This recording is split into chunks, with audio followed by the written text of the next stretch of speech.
अद्भुत व्यक्तित्व के धनी जय शिवाचार्य महान है। अद्भुत साधना ध्यान करते आत्मोत्थान है। भले आपकी साधना गाता प्रकाश यशगान है। आत्मज्ञानी सदगुरुदेव आचार्य सम्राट पूज्य श्री शिव मुनि जी महाराज साहब के लोक कल्याण की मंगल भावनाओं के साथ ज्ञान की बारिश से आया सबको भिगोने।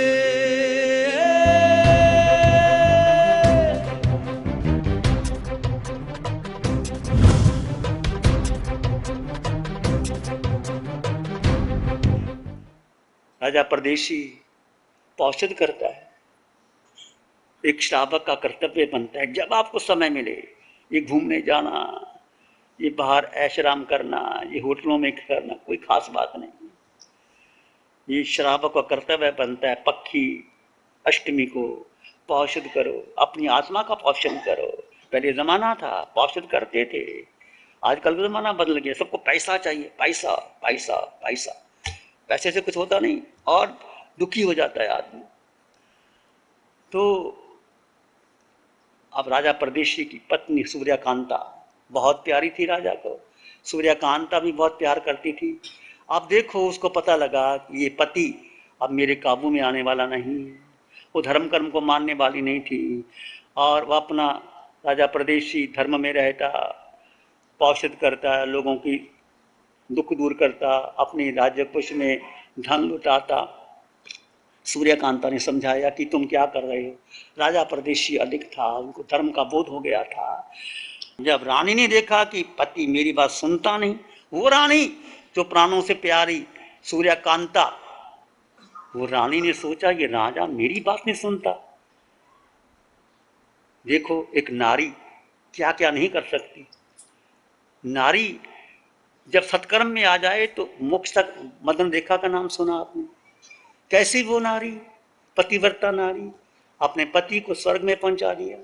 अब सूर्यकांता ने सोचा कि ये मेरी बात सुन, अपने बेटे को बुलाया, बेटे सुन तो मेरी बात, ये तेरे पिताजी अब काम के नहीं रहे, ये राज धंधा करने वाले नहीं, राज्य धर्म को करने वाले नहीं, ये सारा धन संपत्ति ऐसी उड़ा रहे हैं। तू ले तलवार और गर्दन काट दे इनकी, राज्य तू संभाल। कौन कहती है? पत्नी अपने पति को मारने के लिए किसको कहती है? बेटे को कहती है, ले तलवार फाड़ दो। बेटे ने कहा नहीं माँ, ये पिता है हमारे, ये मालिक हैं, मैं कैसे कर सकता हूं? धन इनका है, राज्य इनका है, जो मर्जी करें, मैं नहीं कर सकता माँ, ऐसा काम मैं नहीं कर सकता। जब देखा सूर्यकांता ने कि बेटा मेरी बात नहीं सुनता, बदल गई।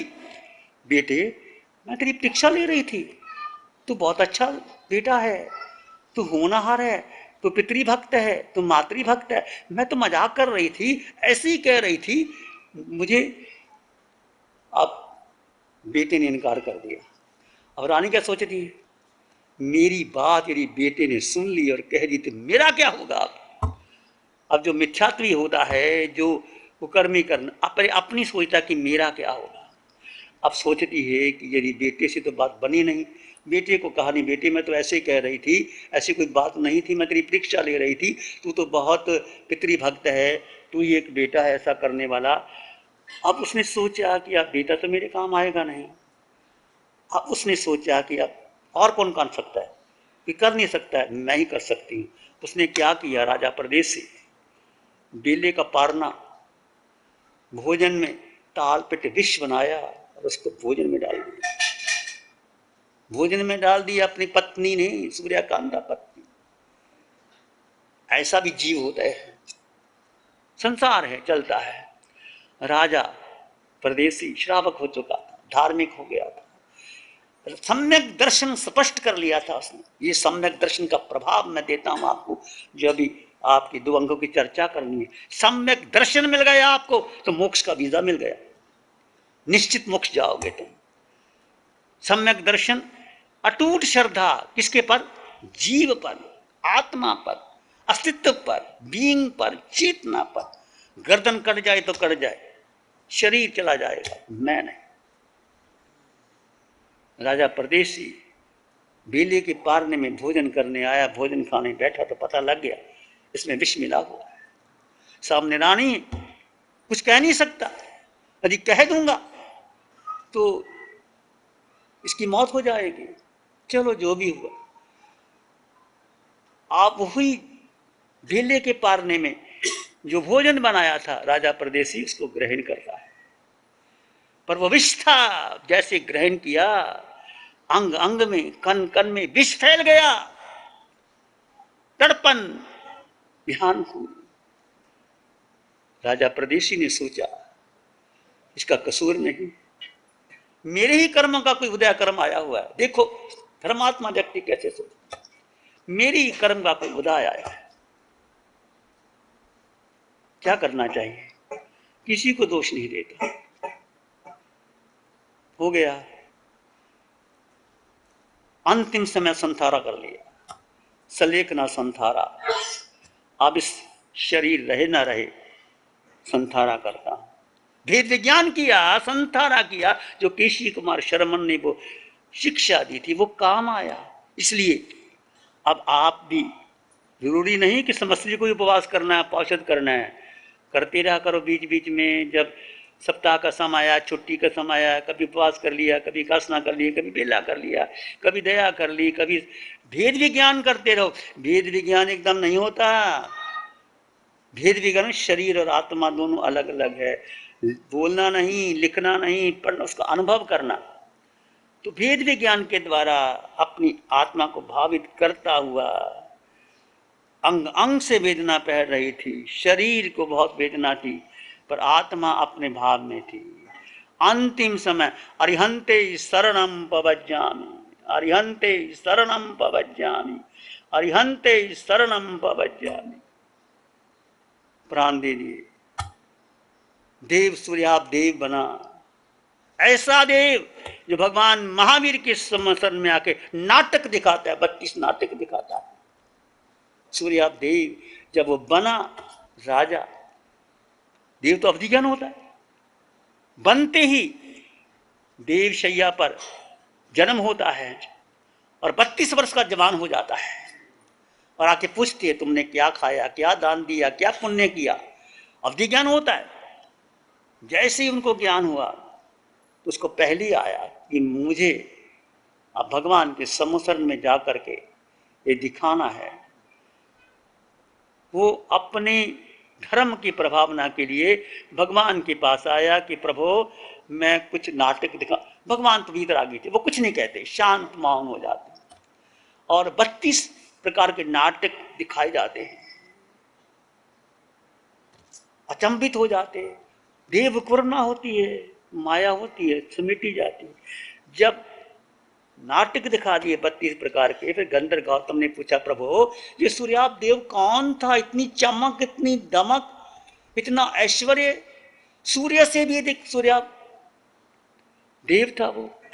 तब भगवान ने बताया गौतम ये प्रदेशी राजा जो नास्तिक था, आस्तिक बना केशी कुमार शर्मन से, और वो अंतिम समय सलेखना संथारा करके सिद्ध सूर्याप देव। तो ये है घटना, जब जीवन में कष्ट आता है किस तरह से व्यक्ति आप उसमें आगे बढ़ सकते हैं। कष्ट तो आते हैं जीवन के अंदर, पर उस समय यदि भेद ज्ञान हो गया, शरीर और आत्मा दोनों अलग अलग हैं, मैं आत्मा शरीर नहीं, आत्मा को शस्त्र काट नहीं सकती, अग्नि जला नहीं सकती, दुख शरीर को आता है, मुझको नहीं। जितना गहरा भेद विज्ञान आपका होता होता चला जाएगा, आप भी बढ़ते चले जाओगे। तो क्या करना है, वही गंधर्व गौतम को भगवान ने बताया, यही परदेशी राजा देव बना और उसे नाटक दिखा।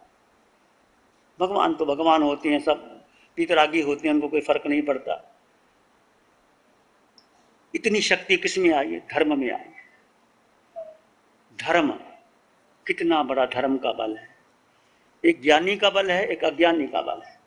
अज्ञानी व्यक्ति क्या समझता है कि मुझे रात्रि में अच्छी तरह नींद आ जाए, अच्छा सो जाऊं अच्छी तरह, आज की रात बड़ी अच्छी नींद आई, और कर्म बांध लेते हैं। और कर्म बांधते हैं। एक तो मिथ्यात्व किया, एक नींद आई बेहोशी में। आज की रात बड़ी बढ़िया नींद आई, कभी नहीं कहना बहुत बढ़िया नींद आई। आगे तो ठीक है, उसका आलोचना प्रतिक्रमण कर उठ करके, रात्रि में, प्रमाद में, आरस में, निद्रा में भी कथा में कुछ भी किया। तो अज्ञानी व्यक्ति क्या सोचता है कि मैं सुखी हूँ, मैं विश्राम हो गया, रात्रि में नींद आ गई, मुझे भूख लगती है, मुझे प्यास लगती है, मेरी काया को रोग नहीं है, मेरे पास सब सुख सुविधा के साधन है, मेरे सगे संबंधी मुझे बहुत सम्मान देते हैं, मेरी आज्ञा की मानते हैं, मेरे पास धन संपत्ति भरपूर है। ये कौन समझता है? अज्ञानी समझता है। अब आप किस कैटेगरी में हैं, आप अनुमान लगा लेना। मेरे पास कोई बात, मैं किसी को नहीं देने वाला, बताने वाला। आप यदि ये सोचते हैं कि रात्रि अच्छी बीत जाए, खूब भोजन कर लें, सगे संबंधी मिल करके गपशप करके टाइम पास कर लें और मेरी आज्ञा का मानते रहें मेरे संबंधी, तो समझो मुझे सारे सुख सुविधा के साधन है, मोटर गाड़ी बंगला सब है, अभी आपको धर्म छुआ नहीं। मोटर गाड़ी बंगला होना बड़ी बात नहीं है, बहुतों के पास होते हैं, पर उसमें आसक्त नहीं होते। आसक्ति का होना नहीं चाहिए। एक आत्मार्थी क्या सोचता है, जिसके भीतर सम्यक दर्शन होता है, वो सोचता है कि मैं निज में स्थिर रह करके, निज में ठहर करके, भेद ज्ञान करके अपने कर्मों को देखता है। उस अज्ञानी से जब वो भेद ज्ञान करके अपने निकलते कर्मों को देखता है, तो कर्म देह पर आते हैं, आत्मा में अनंत सुख होता है। अपने निकलते कर्मों को रोग को भी देखता है, निकलने कंधे और भी कर्म निकलते हैं देखता है। इस प्रकार वो देखता है, आत्मार्थी मात्र देखता है और अनंत सुख में है, और दूसरे के कर्म छटने चले जाते हैं, वो मुक्त सुख में बना रहता है। इसलिए तुम प्रतिक्रमण करो। किसका प्रतिक्रमण? आज बेहोशी का प्रतिक्रमण, विभाव का प्रतिक्रमण, अज्ञान का प्रतिक्रमण, मोह का प्रतिक्रमण, मिथ्यात्व का। कितना मोह मैंने किया, देखो जन्म से लेकर आज तक, माँ से मोह, पिता से, बेटे से, भाई से, बहन से, साथियों से, जो मित्र बनाए उससे, जो व्यापार चलाते हैं उससे, कितना मोह का संसार बढ़ता चला जाता है। स्वभाव में कितना रमन किया, आत्मा में कितना रमन पाए, नहीं रमन पाए। विभाव मेरे 24 घंटे विभाव में संकल्प विकल्प मेरा तेरा, बुद्धि के निर्णय, ऐसा वैसा, ये हो जाए वो हो जाए, सारा विभाव का प्रतिक्रमण, मोह का प्रतिक्रमण, मिथ्यात्व का प्रतिक्रमण।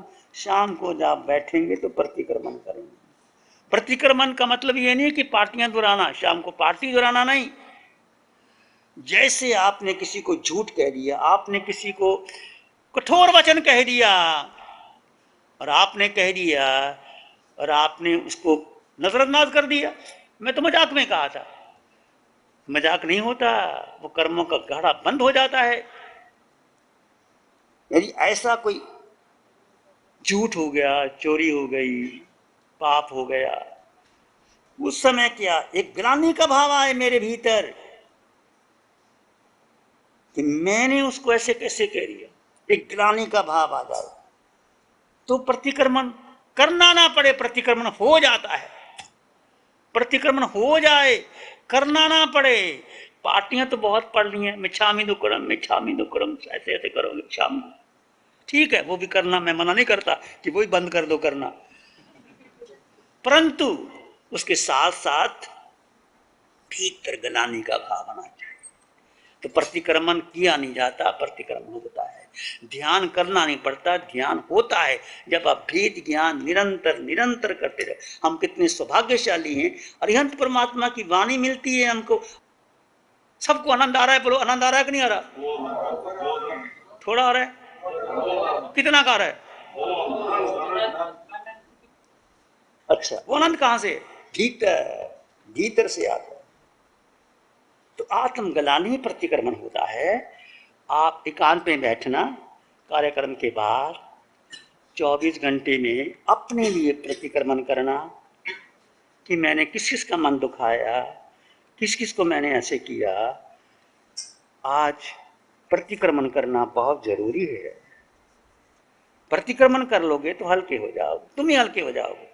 देखो, यदि आप किसी को कुछ कह देते हो, झूठ भी बोल देते हो, किसी को दुखी वचन भी कह देते हो, उससे क्षमा मांग, सॉरी मैंने गलती में कह दिया, तो तुम भी हल्के हो जाते हो, वो भी हल्का हो जाता है।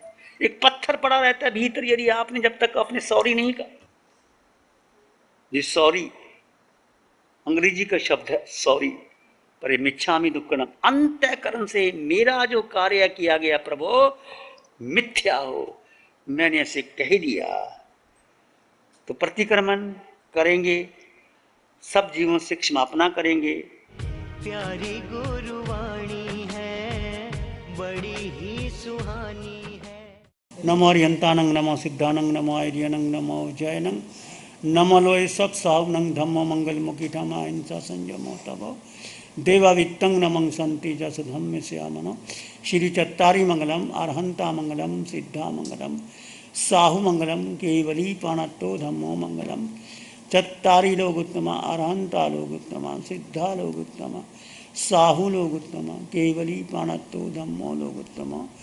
चत्तारी शरणं पवज्जामि, अरहंते शरणं पवज्जामि, सिद्धे शरणं पवज्जामि, साहु शरणं पवज्जामि, केवली पणत्तं धम्मं शरणं पवज्जामि।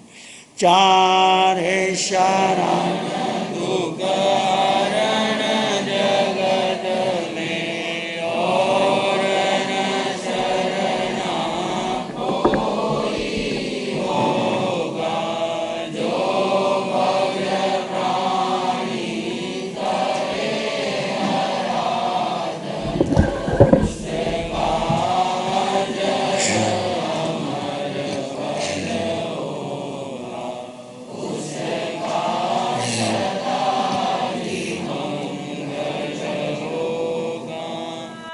ज्ञान की बारिश से आया सबको भिगोने,